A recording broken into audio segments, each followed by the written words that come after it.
रामनवमीचा उत्सव, मग गाव तर सजणारच.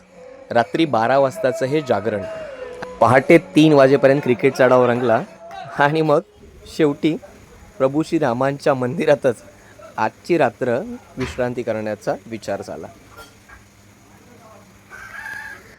आत्ता कुठे झोप लागली असं वाटत होतं, तोवर तासाभरात काकड आरतीसाठी मंदिरामध्ये लोकांची वर्दळ चालू झाली. काकड आरतीला उपस्थित राहायचं म्हटल्यावरती आंघोळ करायला नको का? आहा, बघा, कुर्ता, टोपी, गळ्यात टाळ, सगळं काही हवं असं. पहाटेची काकड आरती फार सकाळ होईस्तोवर म्हणजे संपूर्ण 2 तास चालली.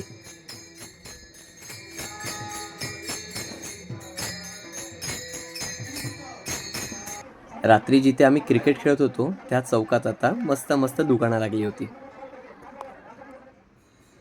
दुपारच्या वेळी जेवून भजनाचा गजर रंगला आणि मग पालखी सजावटीची सुरुवात सुरू झाली.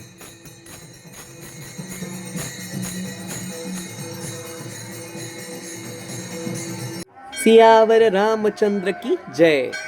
पालखीत सजून घरोघरी देव प्रत्येक गावकऱ्याच्या भेटीला आले. मग टाळ मृदुकाच्या गजरात मस्त फुगड्या रंगल्या.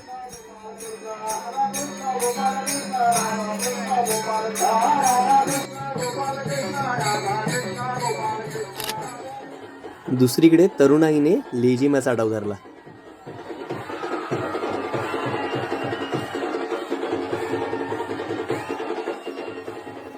पालखी मिरवणुकीचं सुख शब्दात सांगणं नाही, ते तुम्हाला अनुभवायचंय तर रोले गावात एकदा तरी यावंच लागतंय.